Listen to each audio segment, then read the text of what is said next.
bahwa Anda mengatakan Pak mati itu sakit. Apa yang Anda rasakan waktu itu? Rasa dada sesak, sakitnya tuh seperti ditusuk pedang, terus seperti kulit binatang dikuliti hidup-hidup. Sakit sekali waktu itu rasanya. Sakit sekali. Terus di dada saya terasa sesak. Setelah itu paman saya mengajar saya mengucap kalimat thayyibah, terus mengucap doa kalimat syahadat, asyhadu an la ilaha illallah wa asyhadu anna muhammadar rasulullah.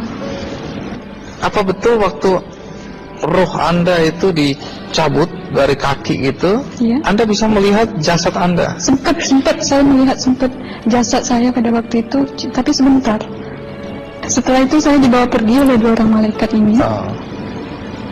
Dan pada waktu itu saya ingin ketemu sama ayah saya. Kebetulan ayah saya sudah meninggal. Dan suatu ayah saya meninggal, dia berusia 55 tahun. Setelah saya ketemu di sana, dia tuh berusia muda. Kok muda? Berusia 17 sampai 20 saya perkira. Anda sempat ngobrol dengan ayah? Sempat. Apa yang Anda sampaikan? Waktu itu ayah nangis. Ayah saya bilang, kenapa kamu kesini nak? Pulanglah. Di rumah tidak ada orang. Kasihan lihat ibumu dan adik-adikmu. Tidak ayah, janjiku sama Allah sudah sampai. Dan pada waktu itu ayah saya menangis. Lalu apa yang dia ucapkan? Diam aja dia. Terus hilang. Kembali ke malaikat tadi, bentuk yang Anda lihat seperti apa malaikat ini? Dia ini laki-laki, tapi mukanya sama semua. Berapa malaikat? 2. Iya. Fisiknya seperti apa? Seperti berserban, berpakaian ihram, mukanya sama. Wajahnya seperti apa? Wajahnya sulit saya gambarkan. Yang jelas dia ini sama. Dua-dua itu sama rupanya. Apakah ada ucapan dari 2 sosok yang Anda anggap malaikat itu? Ada. Apa kata mereka? Waktu itu saya mengalami perjalanan spiritual. Saya disoal oleh malaikat itu dengan sebutan Ma ayyutuka, siapa Tuhanmu? Waktu itu ruh saya menjawab, Tuhanku adalah Allah. Siapa pemimpinmu? Pemimpinku adalah Nabi Muhammad Sallallahu Alaihi Wasallam. Mana kiblatmu? Kiblatku adalah Ka'bah. Siapa kedua orang tuamu? Oh, pemimpinmu? Pemimpinku adalah Nabi Muhammad Sallallahu Alaihi Wasallam. Mana kiblatmu? Kiblatku adalah Ka'bah. Siapa kedua orang tuamu? Siapa saudara maramu? Terus saya diperjalankan. Setelah itu kedua orang malaikat ini memimpin tangan saya, tangan kiri saya, membawa saya ke satu tempat, menduduki saya di sebuah kursi. Pada waktu itu kursinya tuh empuk, mungkin 8 busanya ya, cantik. Terus di sana saya duduk di sebelah kanan saya ada tiba-tiba berwujud seorang perempuan. Dia mengaku amal. Kamu siapa? Saya, aku adalah amalmu semasa kamu hidup di atas dunia. Dan selama kamu di sini, saya akan menemanimu sampai yaumul akhir, itu katanya. Dan pada waktu itu saya melihat perempuan-perempuan solehah berpakaian muslimah, berkerudung, mencium pipi kanan, pipi kiri.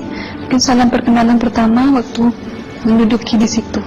Setelah itu saya dihijrahkan lagi, dibawa oleh 2 orang malaikat ini lagi, melihat dosa-dosa besar ya. Di sana saya diperlihatkan ada seorang laki-laki memikul besi di bahunya. Saya perkirakan besi itu mungkin beratnya tuh berton kali ya. Berat sekali ya. Berat sekali. Terus dia berjalan nggak sampai ke tujuannya. Berlumuran darah nanah, baunya na'udzubillah misalnya. Bajunya tuh sobek-sobek. Waktu itu roh saya disaksikan oleh Amal. Saya tanya kepada Amal, roh tanya sama Amal, wahai amalku, dosa apakah yang manusia ini lakukan sewaktu ia hidup di atas dunia? Amal menjawab pada waktu itu, sewaktu manusia ini di atas dunia, dia ini adalah menyantet orang, menemuh orang, sehingga dia berjalan nggak sampai yaumul akhir katanya. Yang kedua, saya melihat ada seorang laki-laki saling bunuh-membunuh. Sebentar kayak gitu lagi. Sewaktu manusia ini hidup di atas dunia, dia adalah seorang pembunuh, hingga dia tidak mau bertanggung jawab terhadap orang yang dibunuhnya. Terus yang ketiga, saya melihat ada seorang laki-laki dihujam kemaluannya pakai besi panas, timah panas itu ya, hingga menembus. Waktu itu roh bilang sama amal, wahai amalku, dosa apakah yang manusia ini hidup di atas dunia? Amal waktu itu menjawab, suatu manusia ini hidup di atas dunia, manusia ini adalah seorang perzina. Setelah itu saya melihat hingga dia tidak mau bertanggung jawab terhadap orang yang dibunuhnya. Terus yang ketiga, saya melihat ada seorang laki-laki dihujam kemaluannya pakai besi panas, timah panas itu ya, hingga menembus. Waktu itu roh bilang sama amal, wahai amalku, dosa apakah yang manusia ini hidup di atas dunia? Amal waktu itu menjawab, suatu manusia ini hidup di atas dunia, manusia ini adalah seorang perzina. Setelah itu saya melihat ada seorang laki-laki disebati oleh rotan. Rotannya itu menyebati kulitnya tuh hingga lepas daging sama kulitnya. Itu amal menjawab, suatu manusia ini hidup di atas dunia, dia ini tidak pernah sholat Islam, hingga waktu matinya pun dia tidak mengucap 2 kalimat syahadat. Dan pada waktu itu roh sama amal sempat menghafiz Quran pada waktu itu dengan harapan supaya orang manusia yang Allah siksakan ini bisa terampuni dosanya. Jadi masih sempat waktu itu ya? Iya, roh sama amal yang menghafiz Quran, bertahzim, bersalawat, baca ayat 1000 dinar, membaca Yasin. Tapi sayang, bahkan tambah banyak Allah tidak mengampuni dosa-dosa mereka, sayangnya. Setelah itu, akhirnya yang terakhir kali berzikir. Zikir saya pada waktu itu, subhanallah, walhamdulillah, wa la ilaha illallah, wallahu akbar, la haula wa la quwwata illa billahil aliyyil azim. Sekuat-kuatnya nada saya berteriak. Tiba-tiba saya merasakan detik jantung ya. Waktu itu mungkin paman saya yang menyaksikan. Itu saya koma. Disitulah saudara Anda kembali ke jasad ya? Iya, benar. Jadi banyak sekali Anda menyaksikan kejadian-kejadian di alam sana ya.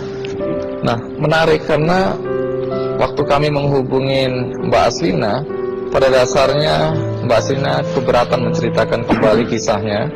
Tapi kalau toh akhirnya Anda mau sampai di sini dan Anda sudah bercerita, apa harapan Anda pada orang-orang yang mendengarkan kisah ini? Ya, harapan saya pertama, ya lebih banyak menyambut puasa ya, lebih banyak mendekat diri aja sama Allah, perbanyakkan amalan soleh, perbanyakkan zikir, perbanyakkan sholawat, baca Quran, dan sebagainya. Itu harapan Anda ya? Iya. Baik, terima kasih Mbak Aslina ya, sudah datang dari Bengkalis untuk menceritakan kisah ini.